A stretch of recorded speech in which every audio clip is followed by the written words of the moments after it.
Blood Ties and Betrayal in Salem. A deep dive into Days of Our Lives, Monday, May 19th. It begins with a brutal scene that longtime fans are already calling the Titan Floor Massacre. And from the very first minute, it's clear. This is no ordinary Monday in Salem. A beating behind closed doors in a luxury hotel room just blocks from Titan headquarters. An explosion of violence shatters the silence. Xander, face twisted with rage and betrayal, stands over a crumpled body. His own cousin and longtime rival, Philip. With fists clenched and fury in his veins, Xander bellows that nothing Philip says can save him now. And with that, the blows resume. The viewers are shown only glimpses of the savage assault. A swinging arm, the crack of bone against flesh, a torn shirt, and finally the sickening thud of Philip's body hitting the ground. His face is smeared with blood, and his breathing is labored. But this wasn't just a fight. It was an eruption of everything unspoken between these two men. Years of family resentment, business betrayals, and toxic masculinity brewed beneath Titan's marble floors. Philip's once proud figure now lies sprawled on a plush hotel rug stained red.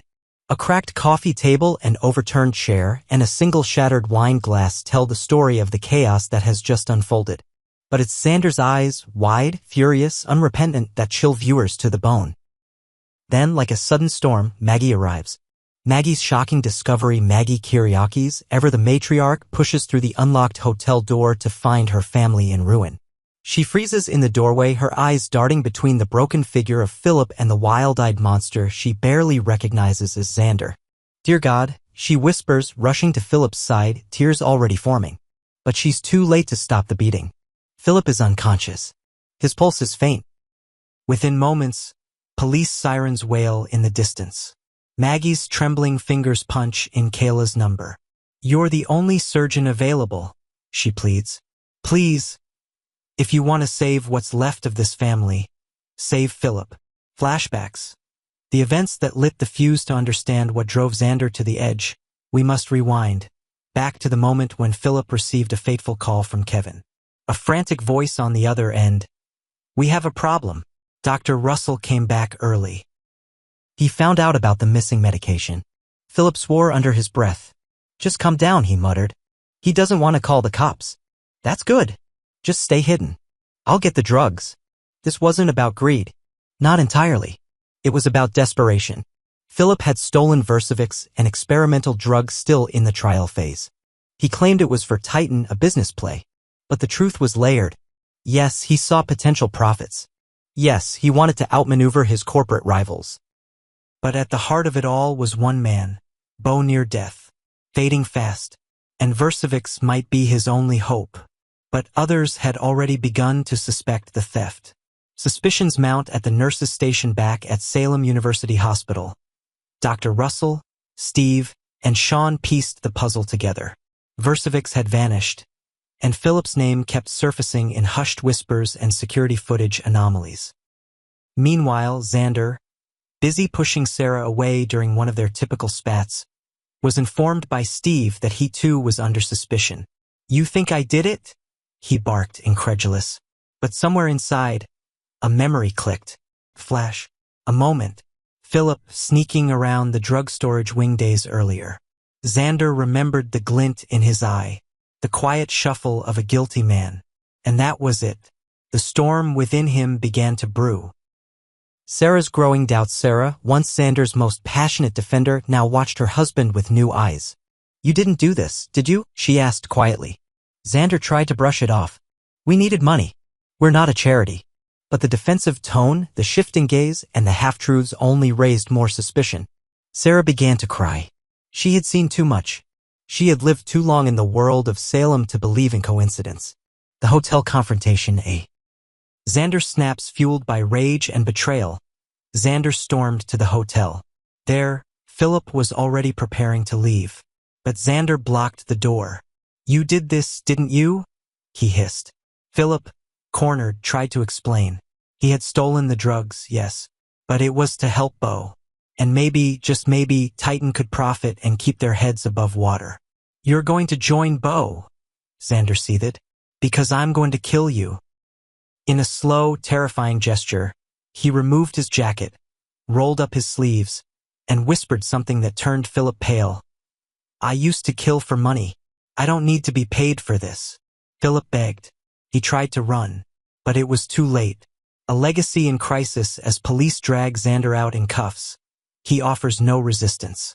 Maggie looks on in horror, holding Philip's bloodied hand as paramedics work to revive him. The entire Kyriakis family, and Titan Enterprises, hangs in the balance. Alex stands by in the wings, the logical heir, but Titan is bleeding money after a publishing fiasco that may bankrupt the company. With Philip in a coma, Xander behind bars, and Maggie caught in the middle, it may fall on Alex to lead. But can he command a ship on fire? The ripple effects begin. The fallout doesn't stop with just one punch. Kayla, already exhausted, must now perform life-saving surgery on a man who may not deserve to live. Sarah, her faith shattered, wonders whether her marriage to Xander was ever built on truth. Bo, unconscious and on the brink of death, is unknowingly the cause of the war now threatening to destroy his entire family. EJ, whom many believe orchestrated the original theft, lurks in the shadows, silent, calculating, and more dangerous than ever.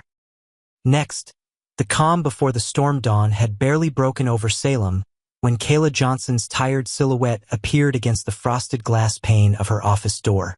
She had spent the night curled over medical journals, hunting for even a whisper of hope that might spare Bo Brady from the relentless march of sepsis. Dark crescents shaded her eyes, and yet she refused to lie down. The staccato tick of the wall clock measured out the final minutes of a life she loved. Unless, by some miracle, she and her allies discovered who had stolen the one experimental drug that could turn the tide. Across from her sat Steve Patch Johnson and Sean Douglas Brady, loyal as ever and equally bleary-eyed. They had combed through every second of the hospital's security footage, at least every second before the cameras mysteriously went dark. Steve had already admitted to cutting the feed, hoping to shield Kayla from any regulatory aftermath if she had slipped into the laboratory herself, but that quick thinking had backfired. It now meant that whoever raided the lab had done so during the same minutes the three of them were together, giving the culprit exactly the cover they needed. As the trio debated next steps, the office door flew open and Dr. Jeffrey Russell barreled inside. His white coat flapped like a battle flag. Panic burned in his voice. "My entire stock is gone. Every vial, every tablet, everything. But you already knew, didn't you?" His accusatory glare landed squarely on Kayla. She rose, spine tall in spite of exhaustion, and calmly insisted that none of them would jeopardize Bo's life by clearing the shelves. If she had lifted anything, she would have taken only the precise dose required and rushed straight to her husband's bedside. Realizing that a federal investigation would rain down if word reached the Food and Drug Administration, Steve urged Dr. Russell to accept their discreet help. The physician hesitated. Trust was a rare commodity, but at last he allowed the off-the-record partnership. Steve and Sean set off for the basement laboratory while Kayla stayed behind to soothe nerves, gather charts, and buy her friend's precious minutes. Notes from a ransacked lab. Sunlight rarely reached the subterranean hallways beneath Salem University Hospital, and that morning the fluorescence flickered as though the building itself was anxious. In the lab, overturned stools, shards of shattered glass, and an empty drug locker told the story louder than any confession. Steve knelt by the computer terminal. Not a single key smear suggested tampering, meaning someone with an authorized access card had gleefully walked in, looted the research refrigerator, and walked out. Sean's pulse thundered in his ears while he scanned the electronic door log. Only one name appeared in the minutes before the feed cut: Kevin Lambert, a junior pharmacologist whose salary was paid in part by Titan Industries. Sean slammed his fist on the counter. Motive had just stepped out of the shadows. Two detectives, one conclusion back on the main floor. News traveled faster than gurneys. Steve and Sean arrived at the nurse's station, just in time to see Xander Cook letting go of Sarah Horton's arm a little too forcefully.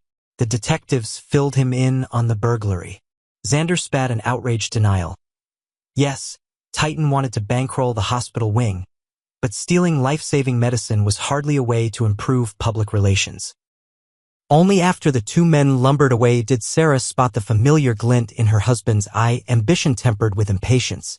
She drew him aside and whispered that the corporation was chasing cures only because new treatments would pour money into Titan coffers. Xander didn't deny it. They weren't a charity, after all, but that didn't make him a thief. Moments later, a forgotten fragment of memory flashed behind his eyes. Philip Kiriaki's lurking near a locked supply closet 2 nights prior.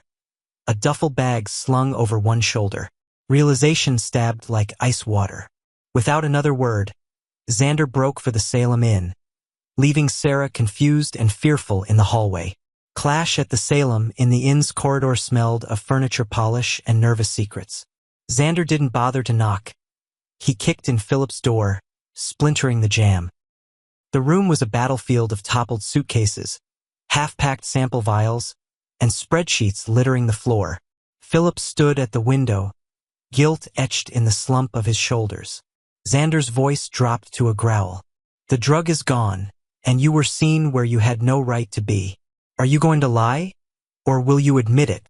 Philip's bravado crumbled.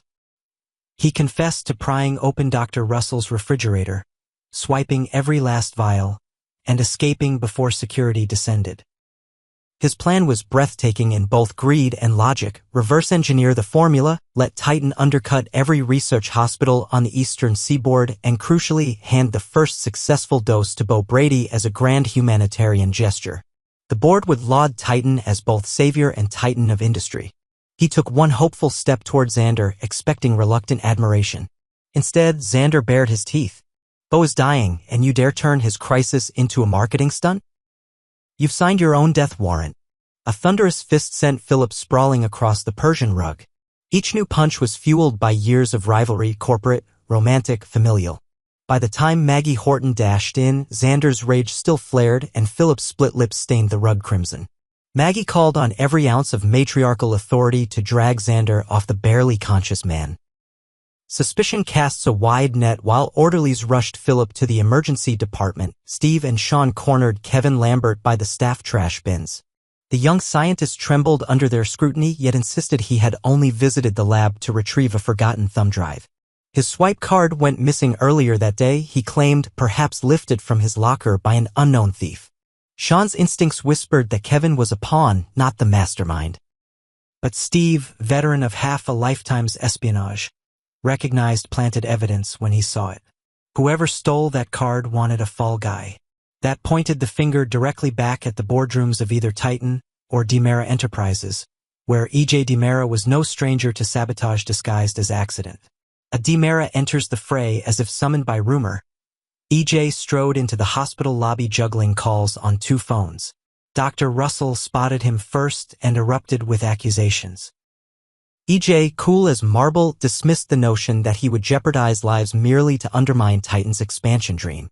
He argued that a thriving research hospital benefited everyone, especially DiMera stockholders who owned medical equipment subsidiaries.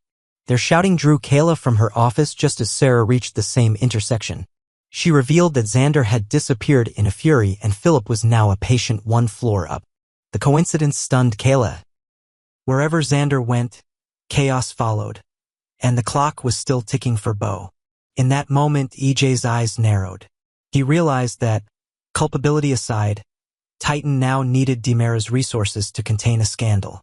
If he offered assistance retrieving the drug, he could secure naming rights for the new wing and torpedo Xander's reputation in one stroke. He excused himself and placed a single call that would set private investigators loose across Salem before sundown. Beneath dim lights and loud regrets meanwhile, Xander lurked in the hospital's deserted radiology corridor, stolen vials clinking like guilty wind chimes inside his coat pocket.